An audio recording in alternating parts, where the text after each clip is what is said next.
Today, I'm sharing with you the secret to great self-esteem. This secret requires no money, no extra skills or complicated knowledge. But it does require some of your time. Not a lot, but some. And it does require some work and some consistency. The secret to amazing self-esteem will help you finally start not only liking yourself, but loving yourself.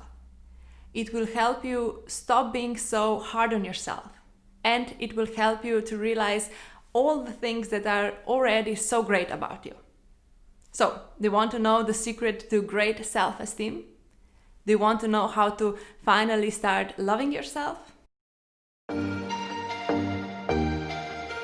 Hi, I'm Katja. I'm a psychologist and psychotherapist from Slovenia, and I'm here to help you skyrocket your self-esteem. So, make sure you subscribe and make sure you hit the bell for notifications so that you don't miss any of my upcoming videos. So, what is the secret to high self-esteem? The secret is self-praise. But, and this is a big but, self-praise only works if you do it right. So, in this video, I'll share with you how not to praise yourself as well and what to do instead so that you really develop self-love. So, how do you praise yourself? When I mention self-praise to my clients who want to improve low self-esteem, I usually get one of three reactions. The most common reaction I get is, do I have to praise myself? I never praise myself. I feel so uncomfortable. Yes, self-praise is a skill you need to develop if you want to improve low self-esteem. And yes, it can feel a bit uncomfortable at first, especially if you're not used to it. It can feel a little off. It can even feel like you're just making stuff up, or even like you're doing something wrong. If you grew up in an environment where you were taught to always be pleasing to others, to stay small and hidden away in your little shell, then praising yourself will feel very unnatural to you. You might even feel like you're being full of yourself. But that's not true. Acknowledging your achievements and the things that are good about you is healthy. You aren't being full of yourself, you're being true to yourself. And you're finally starting to see the good in you. So yes, if self-praise is something that doesn't come naturally to you, expect some uncomfortable feelings at first. But if you practice self-praise, these feelings will soon go away and will be replaced by warm and pleasant feelings. So soon self-praise will start to feel good. Another very common reaction I hear from my clients when I mention self-praise is, but I haven't done anything that I should praise myself for. In all my years working as a therapist, I have yet to meet someone who truly has done nothing to praise themselves for. Everybody does things that are worthy of praise. The problem is that we are often too self-critical to see it. Another reason why people often fail to realize all the amazing things they've already done is that they only think about the things that society defines as worthy of praise. I call such praises hashtag praises. Hashtag praises are things that we typically see on social media. For example, we post our deliciously looking muffins that we just baked on Instagram. Or we post ourselves looking beautiful in a wedding dress. Or we post our adorable children having fun. Or we post an amazing trip that we took to some exotic place. Or we post our cat sleeping in a funny position, and so on and so on and so on. So we typically post things that we sort of know others will approve and praise us for. And we sort of know that we'll probably get some or even many likes. And that's okay. There's nothing wrong with hashtag praises. But it's important that this is not the only type of praise that you give to yourself. Why?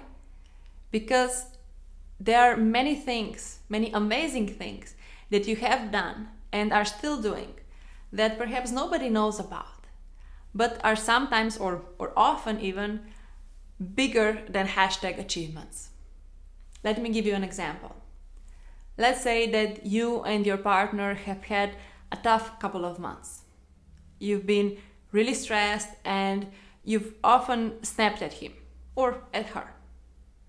And you start arguing over little insignificant things. And your partner has said that lately he feels that everything he does is wrong in your eyes. And you really want to change this. You don't like how things have been. And you want to find a way for you and your partner to feel connected again. So today, you reacted differently. Even though you felt that your partner was pushing all the right buttons and you could feel the anger rising inside you, you remained calm. You reminded yourself that you want to be able to talk to him about the not so pleasant stuff as well and still remain kind and respectful. And even though it was extremely hard, you made a real effort and you actually listened to him. Now, is that something you would post on Facebook? I'm guessing not. So this is not a hashtag praise. This is something much, much bigger. These moments that may seem small or insignificant are actually huge and are actually changing our relationships. These moments that few know about are actually the ones that are changing our lives for the better.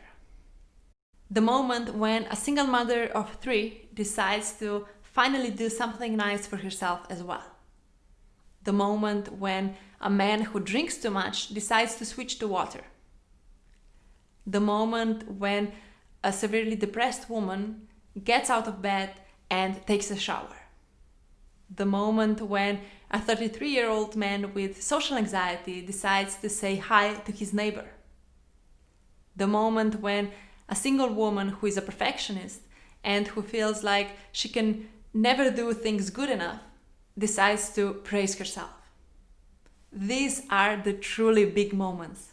These are the moments that deserve our praises. So be on the lookout for moments such as these. The moments that perhaps few know about. The moments that take you one step closer to what you truly want, to who you truly want to be. And don't get me wrong, there's nothing wrong about hashtag praises. Just know that hashtag achievements aren't the only ones that matter. Another very common reaction I get from my clients when I mention self-praise is also, I tried praising myself, but nothing happened. Although it may sound simple enough, people often don't know how to self-praise in the right way. So here is how not to praise yourself. The first thing you need to remember is to be realistic. So don't overdo it. Don't say, for example, I'm the most gorgeous woman in the world, or I'm the smartest person ever. Be realistic so that you'll be able to believe in your praise. Say, for example, I'm beautiful, I'm smart, I'm an amazing mom, I'm a very kind person, I'm very good at my job, and so on.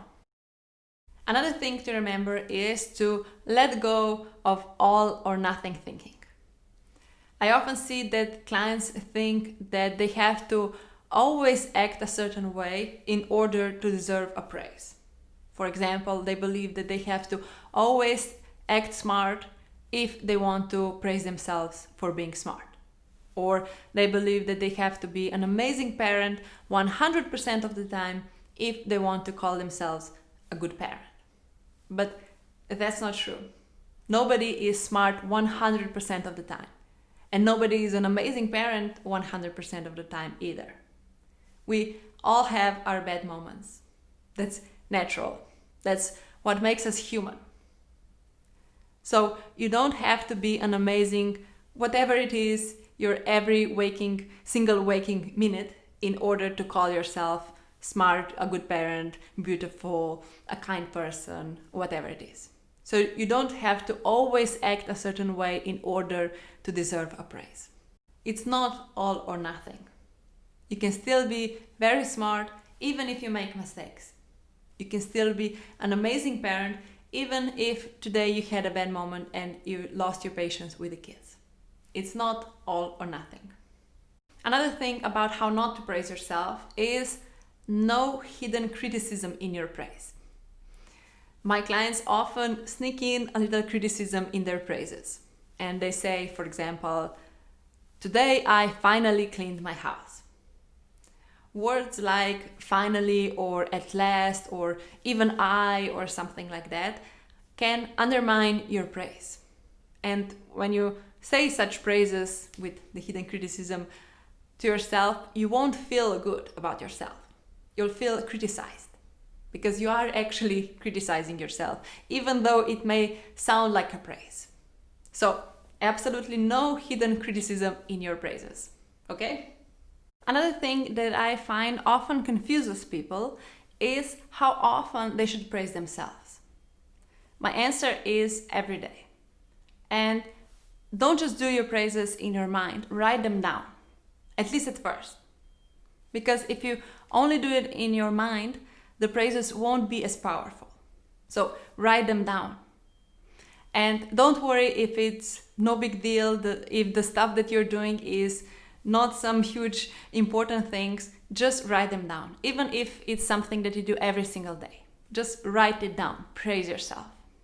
So there it is, the secret to great self-esteem, the secret to how to love yourself. The fastest way to develop high self-esteem is to self-praise. And now you know how to do just that. You know that you should be realistic in your praises, you know to let go of all or nothing thinking, and you know not to sneak in any hidden criticism in your praises. You also know that you should praise yourself every single day and that you need to write down your praises. So now it's your turn.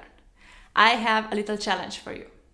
Write down something that you did today and praise yourself for it. And remember, it doesn't have to be a big thing. Sometimes small things can be even more worthy of praise. So, what can you praise yourself for today? It can be the fact that you watched this video and are learning how to improve your self-esteem and are ready to develop the feelings of self-worth. Did you like this video? If you did, please give it a thumbs up. It really helps me out a lot. And make sure you subscribe so that you don't miss any of my upcoming videos. You're also welcome to join my free Facebook group called Skyrocket Your Self-Esteem. I really hope to see you there.